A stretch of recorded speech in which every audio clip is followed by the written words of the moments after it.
उत्तर प्रदेश के मुख्यमंत्री श्रीमान योगी आदित्यनाथ जी, यूपी सरकार के मंत्रीगण, यूपी भाजपा के अध्यक्ष भूपेंद्र चौधरी जी, उद्योग जगत के सभी साथी, अन्य महानुभाव, देवी और सज्जनों, यूपी इंटरनेशनल ट्रेड शो में आए सभी ट्रेडर्स, इन्वेस्टर्स, एंटरप्रेन्योर्स और नौजवान साथियों का मैं हृदय से बहुत बहुत अभिनंदन करता हूं। मुझे खुशी है कि यहां 2200 से अधिक एग्जीबिटर्स अपने प्रोडक्ट्स और सर्विसेज का प्रदर्शन कर रहे हैं। इस बार ट्रेड शो का कंट्री पार्टनर रूस है, यानी इस ट्रेड शो में हम एक टाइम टेस्टेड पार्टनरशिप को और भी मजबूत कर रहे हैं। मैं मुख्यमंत्री योगी जी को, सरकार के अन्य सभी साथियों को, स्टेक होल्डर्स को इस आयोजन के लिए बहुत बहुत बधाई देता हूं। साथियों, आज हम सभी के मार्गदर्शक पंडित दीनदयाल उपाध्याय जी की जयंती है। दीनदयाल जी ने हमें अंत्योदय की राह दिखाई थी। अंत्योदय यानी जो सबसे आखिर में है उसका उदय, गरीब से गरीब तक विकास पहुंचे और हर भेदभाव समाप्त हो, यही अंत्योदय है। और अंत्योदय में ही सामाजिक न्याय की मजबूती रही हुई है।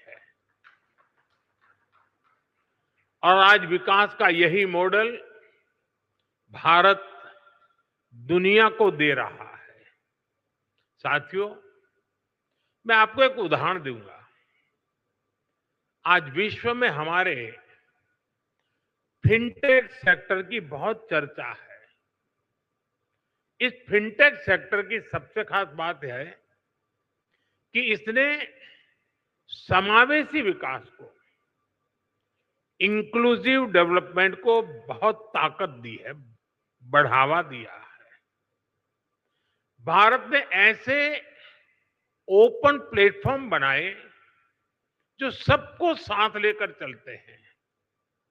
यूपीआई, आधार, डिजी लॉकर, ओएनडीसी, ये हर किसी को मौका दे रहे हैं। यानी platform for all, progress for all. आज भारत में इसका असर हर जगह दिखाई देता है। मॉल में शॉपिंग करने वाला भी यूपीआई इस्तेमाल करता है और सड़क पर चाय बेचने वाला भी यूपीआई का इस्तेमाल करता है। फॉर्मल क्रेडिट जो कभी सिर्फ बड़ी कंपनियों को मिलता था, वही अब पीएम स्वनिधि से रेहड़ी ठेले वालों तक पहुंचता है। साथियों, ऐसे ही गवर्नमेंट ई मार्केटप्लेस यानी जैम है। एक समय था, अब सरकार को कोई सामान बेचना और बड़े प्लेयर्स के बस की बात, उन्हीं के कब्जे में था एक प्रकार से। लेकिन आज जैम पोर्टल से करीब 25 लाख सेलर्स और सर्विस प्रोवाइडर्स उससे जुड़े हुए हैं और सरकार को सप्लाई का काम कर रहे हैं। ये छोटे छोटे ट्रेडर्स हैं, उद्यमी हैं, दुकानदार हैं, जो भारत सरकार की जरूरत के हिसाब से वो सीधे अपना सामान भारत सरकार को बेच रहे हैं और भारत सरकार खरीद रही है। आप हैरान रह जाएंगे कि अब तक जेम के माध्यम से भारत सरकार ने 15 लाख करोड़ रुपए का सामान या सर्विस खरीद चुके हैं। इस पोर्टल पर करीब करीब 7 लाख करोड़ रुपए का सामान हमारे एमएसएमई लघु उद्योगों से खरीदा गया है। पहले की सरकारों में ये सोचना भी असंभव था, लेकिन आज देश के दूर सुदूर कोने में जो एक छोटा सा दुकानदार है, वो भी जेम पोर्टल पर अपना सामान बेच रहा है। और यही तो सच्चे अर्थ में अंत्योदय है, यही विकास का आधार है। साथियों, आज भारत 2047 तक विकसित होने के लक्ष्य की ओर आगे बढ़ रहा है। दुनिया में हो रही डिसरप्शन और अनसर्टेनिटी के बावजूद भारत की ग्रोथ आकर्षक है। डिसरप्शन हमें भटकाते नहीं, लेकिन हम उस परिस्थिति में से नई डायरेक्शन खोजते हैं, नई डायरेक्शन का मौका ढूंढते हैं। इसलिए इन डिसरप्शन के बीच आज भारत आने वाले दशकों की नींव मजबूत कर रहा है और इसमें भी हमारा संकल्प है, हमारा मंत्र है, आत्मनिर्भर भारत।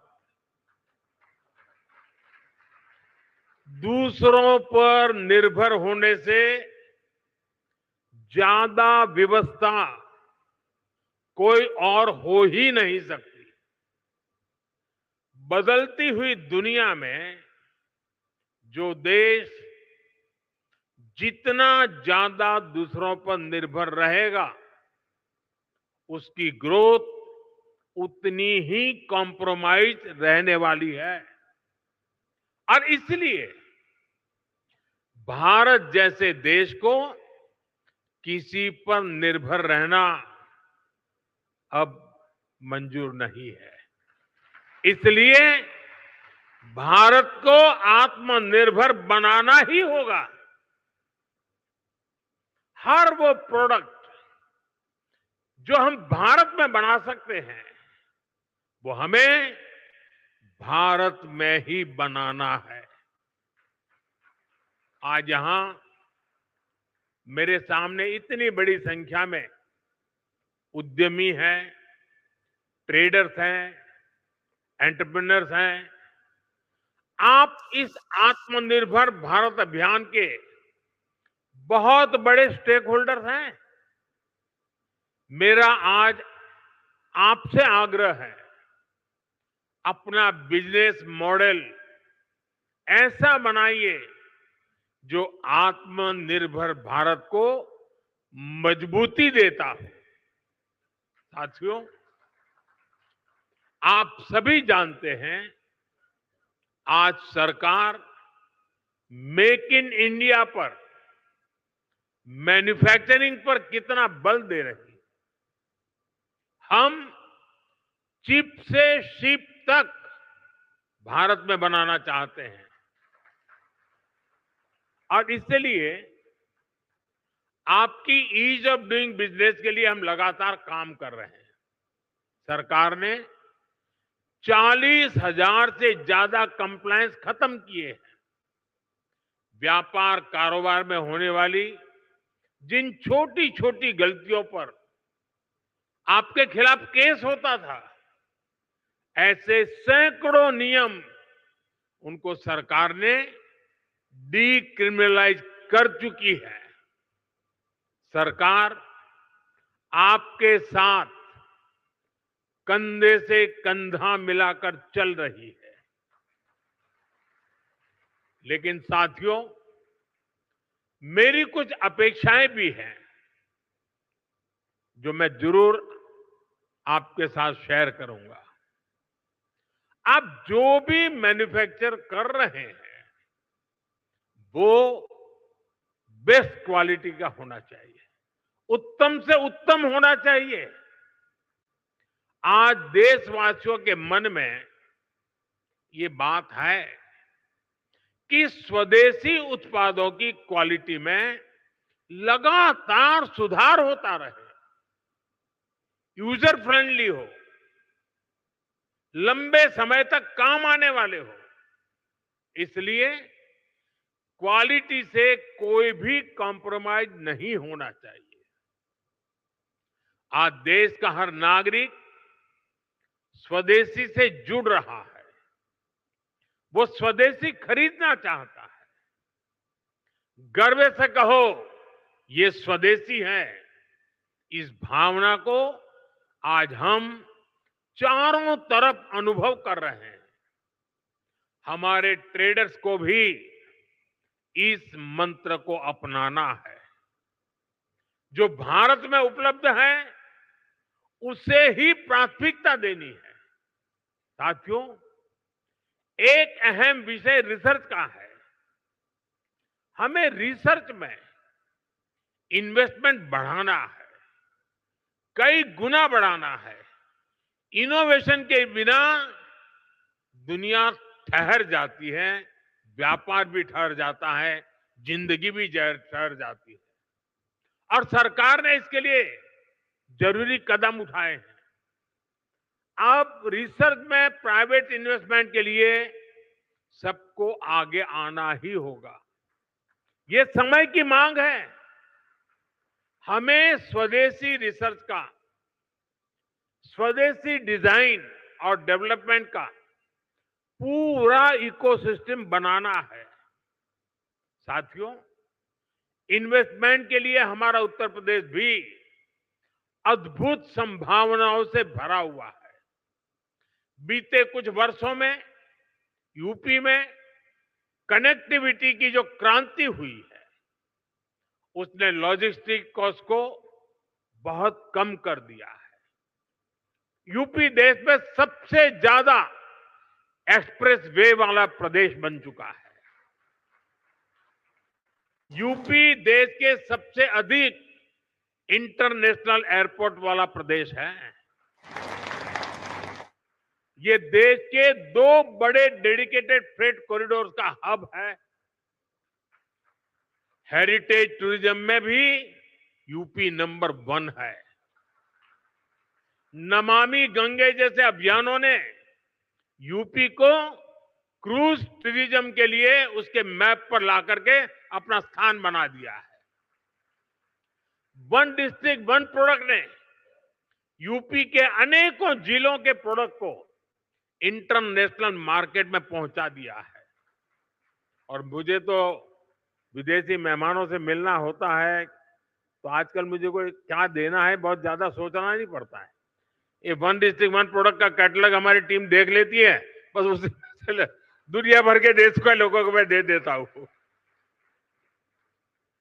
साथियों, मैन्युफैक्चरिंग में भी यूपी नए रिकॉर्ड बना रहा है। अब जैसे इलेक्ट्रॉनिक्स और मोबाइल मैन्युफैक्चरिंग का सेक्टर है, बीते दशक में भारत इसमें दुनिया का दूसरा सबसे बड़ा प्रोड्यूसर बना है और इसमें यूपी का रोल बहुत बड़ा है। आज पूरे भारत में जितने मोबाइल फोन बनते हैं उसमें से लगभग 55% मोबाइल यहां उत्तर प्रदेश में बनते हैं। यूपी अब सेमीकंडक्टर सेक्टर में भी भारत की आत्मनिर्भरता को मजबूती देगा।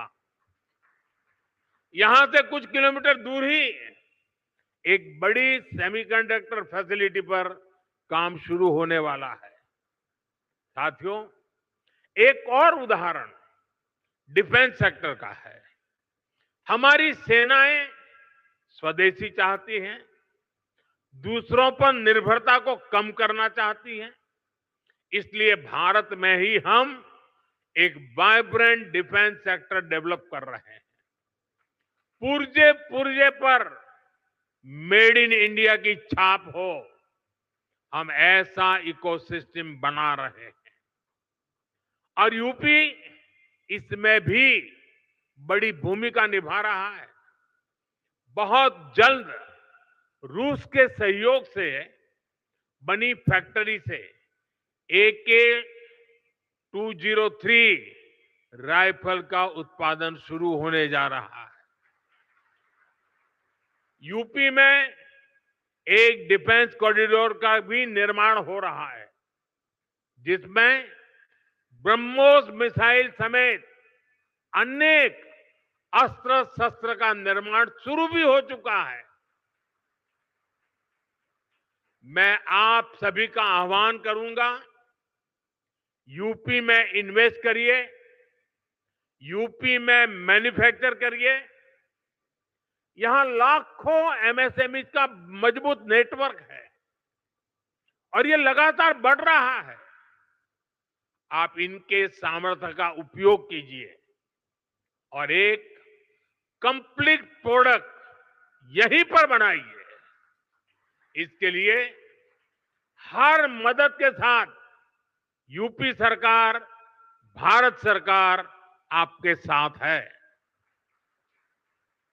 साथियों, आज भारत रिफॉर्म, परफॉर्म, ट्रांसफॉर्म के कमिटमेंट के साथ अपनी इंडस्ट्री, अपने ट्रेडर्स, अपने नागरिकों के साथ खड़ा है। अभी 3 दिन पहले ही नेक्स्ट जनरेशन जीएसटी रिफॉर्म्स लागू किए गए हैं। जीएसटी में हुए बदलाव भारत की ग्रोथ स्टोरी को नए पंख देने वाले स्ट्रक्चरल रिफॉर्म्स हैं। इन रिफॉर्म से जीएसटी रजिस्ट्रेशन आसान होगा, टैक्स डिस्प्यूट्स कम होंगे और एमएसएमईज को रिफंड भी तेजी से मिलेंगे। इससे हर सेक्टर को लाभ होगा। आप सभी ने जीएसटी से पहले और जीएसटी के बाद और अब तीसरा स्टेज है नेक्स्ट जनरेशन जीएसटी रिफॉर्म्स, यानी तीनों परिस्थितियों को अनुभव किया है। कितना बड़ा अंतर आया है, ये मैं कुछ उदाहरणों से आपके सभी के बीच रखना चाहूंगा। 2014 से पहले, यानी आपने मुझे काम दिया उसके पहले की बात कर रहा हूं। 2014 से पहले इतने सारे टैक्स थे, यानी एक प्रकार से टैक्स का जंजाल था और उसके कारण बिजनेस की कॉस्ट और परिवार का बजट दोनों ही कभी भी संतुलित नहीं हो पाते थे। उसे कंट्रोल करना मुश्किल था। 1000 रुपये की शर्ट पर, ये 2014 के पहले की बात कर रहा हूं, आपके पास पुराना बिल पड़ा हो तो निकाल दीजिए। 2014 के पहले 1000 रुपये की शर्ट पर 170 रुपये टैक्स लगता था, 170 रुपीज। साल 2017 में जब हम जीएसटी लाए तो आने के बाद पहले जीएसटी में 117 से कम होकर के 50 हो गया। यानी 1000 के शर्ट पर पहले 117 था, 2017 में जब हम जीएसटी लाए तो 50 हो गया। और अब 22 सितंबर को लागू हुए रेट्स के बाद 1000 रुपये के उसी शर्ट पर सिर्फ 35 रुपये टैक्स के रूप में देने होंगे। साथियों, 2014 में toothpaste, shampoo, hair oil, shaving cream, इन सभी पर अगर कोई 100 रुपया खर्च करता था तो इन पर 31 रुपये टैक्स देना पड़ता था। 100 रुपये पर 31, यानी 100 रुपये का बिल 131 रुपये का बनता था। ये 2014 के पहले की बात कर रहा हूं मैं। 2017 में जीएसटी आया तो 100 रुपये का यही सामान 118 रुपये का हो गया। 131 से कम होकर के 118, यानी हर 100 रुपये के बिल पर 13 रुपये सीधे बच गए। अब जीएसटी की अगली पीढ़ी में, यानी इस बार जो जीएसटी का रिफॉर्म हुआ है, ये सामान 100 रुपये पर 5 रुपया 105 रुपये का हो गया है। 131 से 105 पर आ गया, यानी 2014 से पहले की तुलना में सीधे 26 रुपये की बचत, 100 रुपये पर 26 रुपये की बचत देश के सामान्य नागरिक को हुई है। इस उदाहरण से आज समझ सकते हैं कि एक सामान्य परिवार की हर महीने कितनी बचत हो रही है। अगर कोई परिवार अपने परिवार में जो भी आवश्यकता होती है साल भर का हिसाब लगा ले, और मान लीजिए 2014 में अगर एक साल में वो 1 लाख रुपए की चीजें खरीदता था, अगर 1 लाख रुपए के आसपास उसने 2014 के पहले कुछ खरीद किया होगा, तो उसे उस समय करीब करीब 25,000 रुपया टैक्स देना पड़ता था। अगर साल भर में 1 लाख रुपया की चीजें उसने खरीदी तो 25,000 रुपया टैक्स था 2014 के पहले, मेरे आने से पहले। ये बयान बहादुर लोग आजकल बयान करते हैं ना, जरा उनको सुनाइए। लेकिन अब नेक्स्ट जनरेशन जीएसटी के बाद उसी परिवार को सालाना सिर्फ 25,000 से कम होकर के करीब करीब 5-6 हजार रुपया तक टैक्स आ गया है। 25,000 से 5,000, क्योंकि जरूरत के ज्यादातर सामान पर अब सिर्फ 5% जीएसटी हो गया है। साथियों, हमारे यहां गांव की अर्थव्यवस्था में ट्रैक्टर की बड़ी भूमिका है। 2014 से पहले एक ट्रैक्टर खरीदने पर 70,000 रुपये 70,000 रुपये से अधिक टैक्स देना पड़ता था। ये 2014 से पहले 70,000, अब उसी ट्रैक्टर पर सिर्फ 30,000 रुपये का टैक्स लग रहा है। यानी किसान को सीधे एक ट्रैक्टर पर 40,000 रुपये से अधिक की बचत हो रही है। ऐसे ही 3 व्हीलर गरीब के लिए रोजगार का बहुत बड़ा माध्यम है। साल 2014 से पहले एक 3 व्हीलर करीब 55,000 रुपये का टैक्स लगता था। एक 3 व्हीलर पर 55,000 रुपये टैक्स लगता था। अब उसी 3 व्हीलर पर जीएसटी करीब 35,000 रह गया है, यानी सीधे 20,000 रुपये की बचत हुई है। ऐसे ही जीएसटी कम होने की वजह से स्कूटर 2014 की तुलना में करीब 8,000 रुपये और मोटरसाइकिल करीब 9,000 रुपये सस्ती हुई है। यानी गरीब, नियो मिडिल क्लास सबकी बचत हुई है। लेकिन साथियों, इसके बावजूद कुछ राजनीतिक दल देश के लोगों को भ्रमित करने का प्रयास कर रहे हैं। 2014 के पहले वो जो सरकार चला रहे थे, उसकी नाकामियां छिपाने के लिए कांग्रेस और उसके साथी दल जनता से झूठ बोल रहे हैं। सच्चाई ये है कि कांग्रेस सरकारों के समय टैक्स की लूट मची हुई थी और लूटे हुए धन में से भी लूट होती थी। देश के आम नागरिक को टैक्स की मार से निचोड़ा जा रहा था।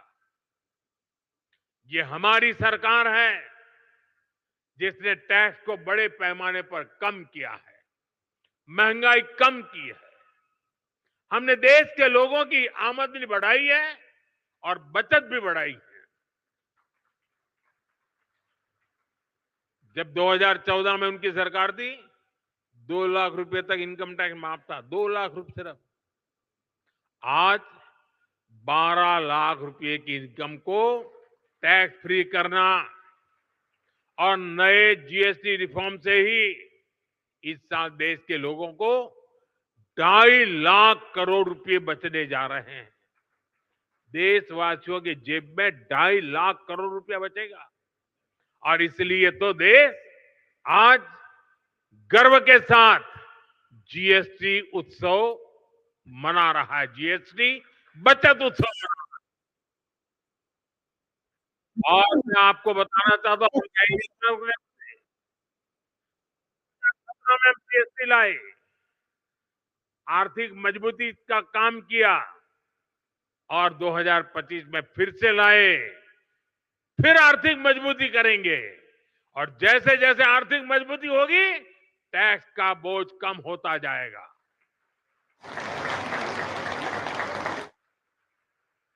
देशवासियों के आशीर्वाद से जीएसटी रिफॉर्म का सिलसिला निरंतर चलता रहेगा।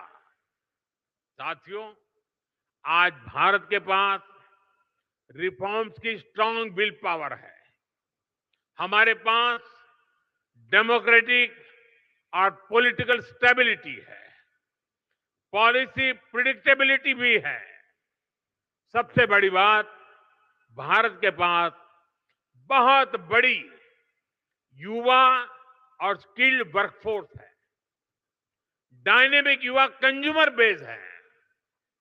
ये सारी बातें दुनिया में किसी की रीजन में भी यानी एक ही जगह सब बातें दुनिया के किसी देश में एक साथ नहीं है। भारत में हर चीज यहां मौजूद है। दुनिया का कोई भी इन्वेस्टर, कोई भी कंपनी अगर अपनी ग्रोथ को नए पंख लगाना चाहती है तो उसके लिए भारत में इन्वेस्टमेंट सबसे अट्रैक्टिव डील है। इसलिए भारत में इन्वेस्ट करना, यूपी में इन्वेस्ट करना आपके लिए विन विन सिचुएशन है। हम सभी के प्रयास मिलकर विकसित भारत बनाएंगे, विकसित यूपी बनाएंगे। एक बार फिर आप सभी को इंटरनेशनल ट्रेड शो के लिए मैं बहुत बहुत शुभकामनाएं देता हूं। बहुत बहुत धन्यवाद।